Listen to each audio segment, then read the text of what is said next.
Hey guys, Super Nerd Miles here, and welcome back to Disney's Toontown Online. In the last part, we got right up to calling Clarabelle, but we didn't quite manage to get there in time. So let's do that now, shall we?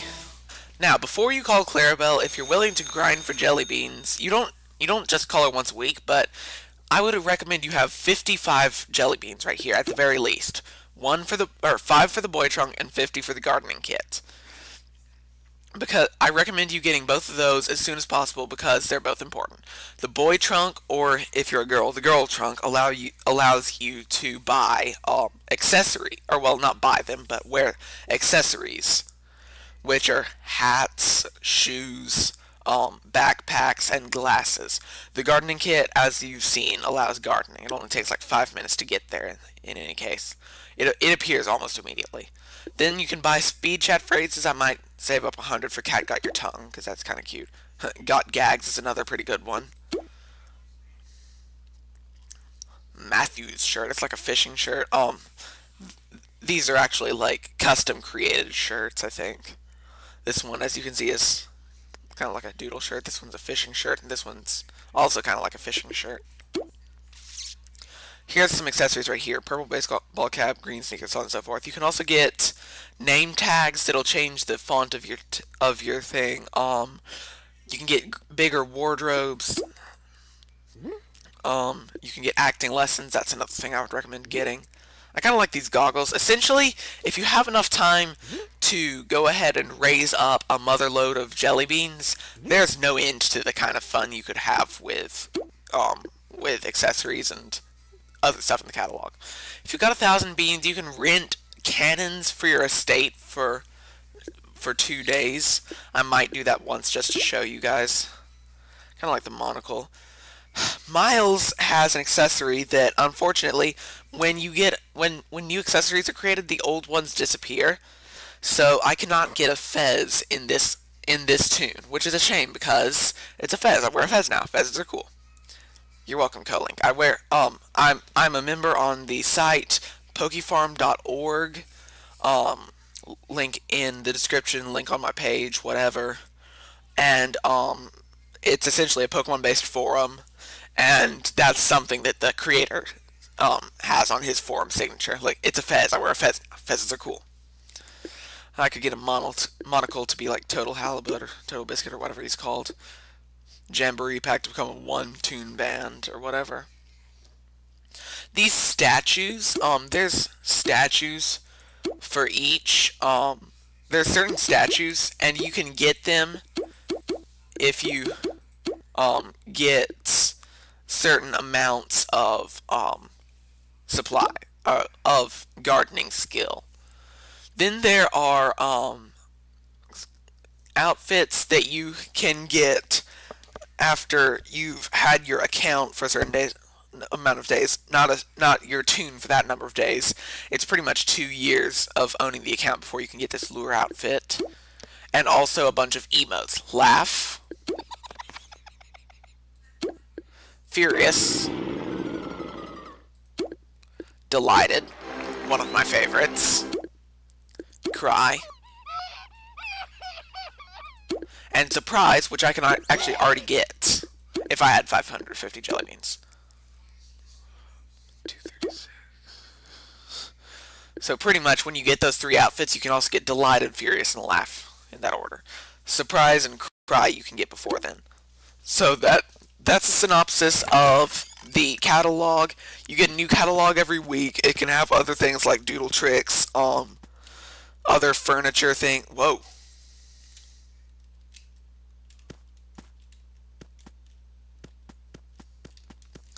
Okay, I've glitched. It's crazy. I have found a glitch. But yeah, there's other furnitures, things like that.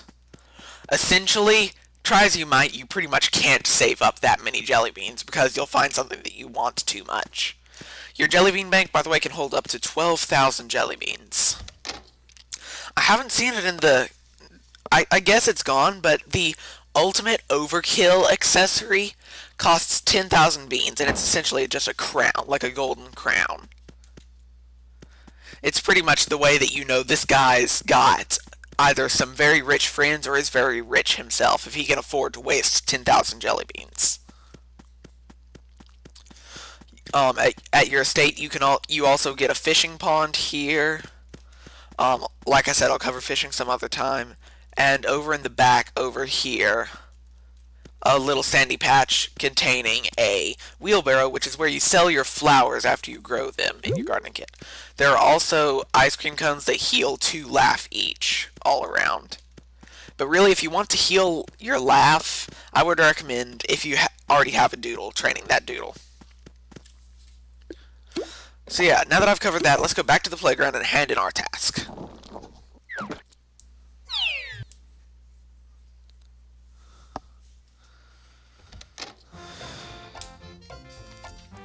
Okay, so let's hand it in. I keep going to this dog for whatever reason. Now as you see, we were at full health, but we still got 1 laugh.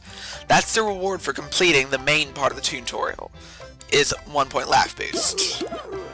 So you keep doing Toon tasks to get more rewards. Your laugh limit has been increased by 1. Good luck. So now at this point you're done with the official Toon-torial. However, I count the next part as part of the Toon-torial, so I'll keep doing that. I'll keep the recording going, mainly because I'd probably be utterly screwed with my next part. I'm up to 50 minutes of recording, and I'd probably have like 10 minutes of unused footage or whatever. Okay, so choose a Toon task. Usually there's 3 here, but at the moment, since it's still part of the Toon-torial in my opinion, you can only choose 1. Visit Flippy for Gag Training. This is another of the main types of tasks. Visit so-and-so. Okay, so you look like you could use new gags. Go see Flippy, maybe he can help you out. Flippy's building is called Toon Hall, which is in this playground. So long, super nerd. So yeah, with a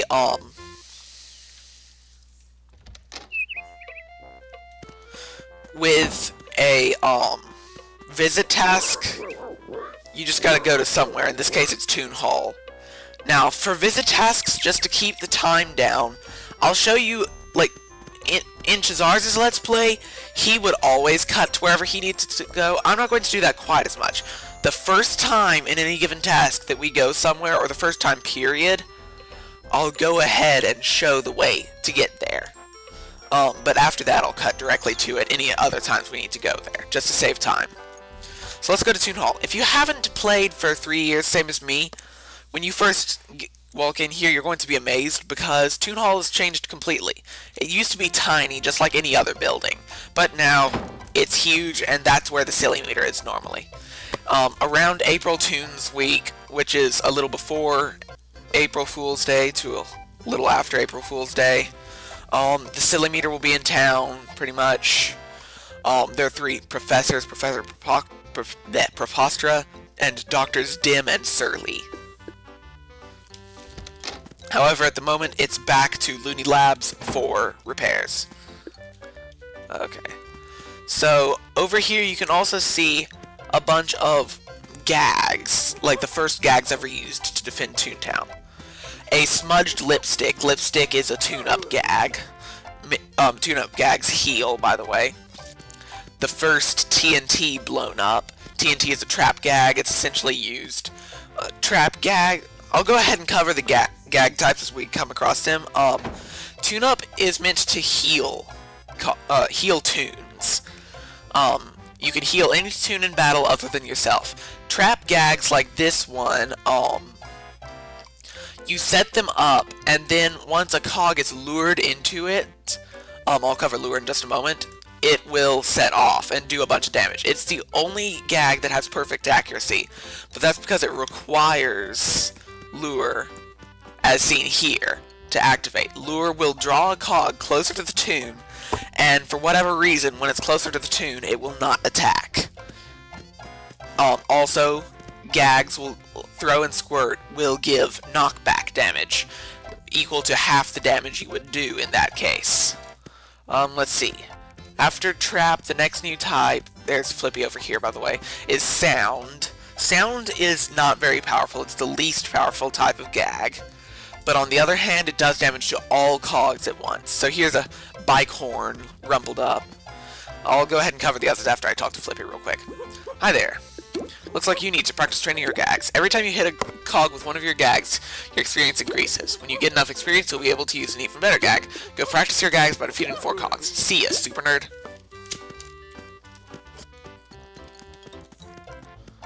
So next, after that, the final... Oh, here's another trap gag over here. It's the banana peel. I think that's the level 1 type anyway, but it's a banana peel complete with cog footprint. There's a throw gag right there. A whole cream pie complete with flunky glasses. And then, yeah, we're down to the final type of gag. I missed a glass of water. There was a glass of water somewhere in here, I believe. Yeah, right here there's a glass of water. That's one of the squirt gags. And finally is the drop gag. There's a dented anvil right there. But essentially, drop gags have low accuracy. They have low accuracy, but they do a crap ton of damage, essentially. So now that we've covered that, I'll go ahead and defeat 4 cogs, I guess. Okay, so here's a level 3 cog, bottom feeder, bio time. So let's see about this bottom feeder. Like the flunky and the short change, it's a level 1 through 5 cog, but this time we meet the Lawbots. It can do up to 10 damage with attacks Pickpocket, Rubber Stamp, Shred, and Water Cooler. This is one of the few times that I'll actually agree with the frequently cited place. Loopy Lane is a really good place to find them because Loopy Lane, you can find level 1 through 3 cogs, and, well, Lawbots are actually most common on Loopy Lane. I'll cover that in a little bit. Loves any gag that doubles as garbage, so it's especially weak to the banana peel trap. I'll believe that when I see it. So that's the bottom feeder. Let's go ahead and take care of this guy. It's level 3 cog, so that's the first level 3 cog we've done. As you can see, we used the same type of gag. We both used a squirt gag, so it got a little bit of knockback damage, equal to 1/5 of the damage that we would normally be doing with it. This is very useful for coordinating your gags. It also allowed us to kill it in just 2 combos, 2 turns. So we each did 5 damage for a total of 10 damage in that case, and 1/5 of 10 is 2, so we also did 2 damage in addition to that, for a total of 12 damage at one time. She got her Blackboard Eraser, we got our experience, and defeated 1 of 4 cogs. Everyone's happy.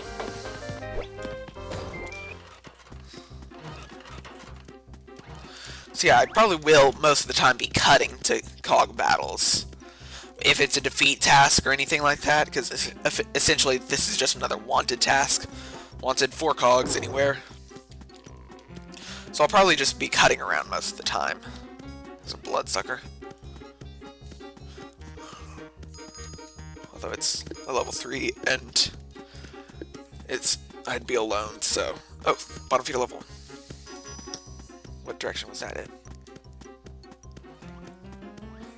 Cogs will commonly land on the street randomly, and also take off randomly.